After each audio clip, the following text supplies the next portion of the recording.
Go to your happy price, Priceline.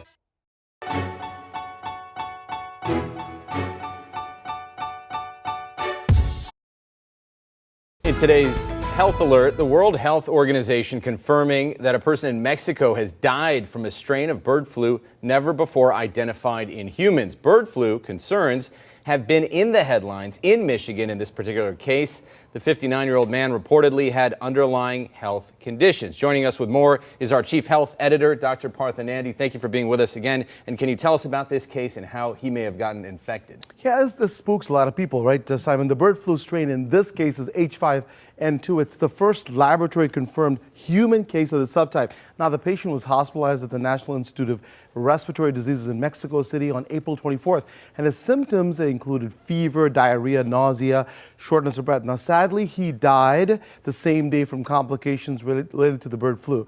Now, according to Mexico's health ministry, the patient had multiple underlying health issues. That's important, including diabetes, high blood pressure, and chronic kidney failure. He had also been bedridden for 3 weeks prior, so was most likely in a weakened state before getting infected. Not to mention, anyone with these pre-existing conditions is at high risk for severe illness, even from our usual seasonal flu strains. Now, how did this man in Mexico contract H5N2? That's the question, right? We don't know that yet. The World Health Organization said the patient had no history of poultry or animal exposure despite 3 poultry outbreaks of H5N2 in nearby parts of Mexico. Simon, flu viruses usually circulate amongst birds, but can occasionally infect other species. Humans can contract this virus through direct contact with infected animals or exposure to contaminated environments. So it's important to know that. And doctor, has there been any evidence of person-to-person transmission or connection to bird flu cases here? And that's what we worry about, right? So thus far, there is no evidence of person-to-person spread. That's important to say. According to Mexico's health ministry thus far, 12 additional people living near the man's home were tested. 7 of them had symptoms. However, nose and throat samples from all 12 tested negative. Results from blood tests are still pending, and health authorities are looking for possible antibodies that would indicate maybe a past infection. Now, as for any connection to the dairy cow outbreaks that we've had here in the U.S., we've talked about that, right? There is none thus far. The strain that infected the 3 farm workers, Simon, was H5N1, different strain. Since 1996, there have been about 900 human cases of H5N1 reported worldwide, and roughly half of them died. And that's because bird flu infections can vary widely in severity, ranging from no symptoms or mild symptoms to severe disease that, as you can see, can lead to death. Now, while the risk to the general public from H5N2 is considered low, scientists are closely monitoring the virus, looking for signs of it adapting to spread more easily amongst people, because that's the worry, right? One person gets it, gives another, then you can give it to others. So far, we haven't seen that risk. So good news so far. So important to be informed on this. Absolutely. Doctor, thank you so much for being here. My pleasure. And coming up this week on the Dr. Nandi Show, with so many people complaining about not getting enough sleep, Dr.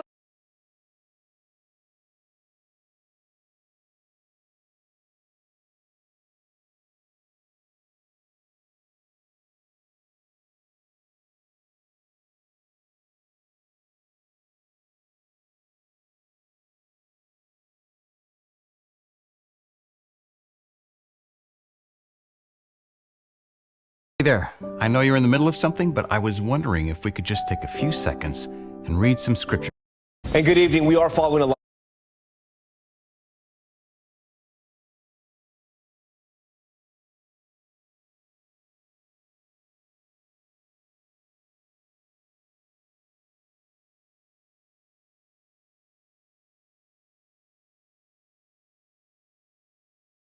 And good evening. We are following a lot of breaking news tonight as we come on the air. We want to start with a strain of the bird flu never detected in humans before. It's now being blamed for the death of a man in Mexico. Here's what we know right now. A 59-year-old man died back on April 24th. The World Health Organization says he died after contracting the H5N2 strain of the virus.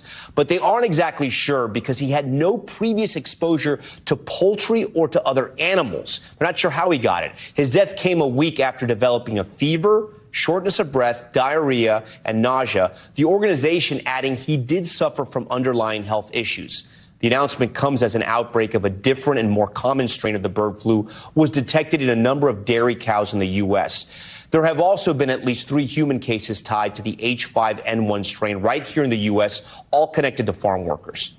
These are the symptoms for the avian flu strain currently circulating around the U.S. It includes fever, sore throat, eye redness, among other symptoms similar to colds. There are a number of questions tonight, including if this new strain has made its way into the U.S. Ahead, we speak with a doctor about the risks. But first, we want to start with NBC News correspondent Sam Brock, who joins us tonight from Miami. So, Sam, talk to us about this case that we know out of Mexico that we're covering tonight. You know, the weird thing is that he was not in any contact with any livestock or poultry, so they're not sure how he got it. Do we know if he was in contact with lots of other people? A decent number of people, Tom. And so the World Health Organization says this 59-year-old had about 30 contacts. 17 of them were at the hospital. One of those people reported having a runny nose. But, Tom, not one of them tested positive for this strain of the avian flu. Now, here's what's interesting. There were 12 other contacts near that man's house. They said that 7 of those people were symptomatic, 5 asymptomatic. It's not clear exactly what symptomatic means. But, again, none of them tested positive either. Now, were the 7 symptomatic at one point contracting a strain of this virus, but it just didn't affect them the same way, and they didn't test positive by the time the testing actually proceeded, or did they never get it at all? Not clear. But among almost 3 dozen contacts so far, this man is the only one to actually test positive for this strain, H5N1. So what do we know about this new strain, right? And how is it different from what's been circulating in the U.S. in our livestock?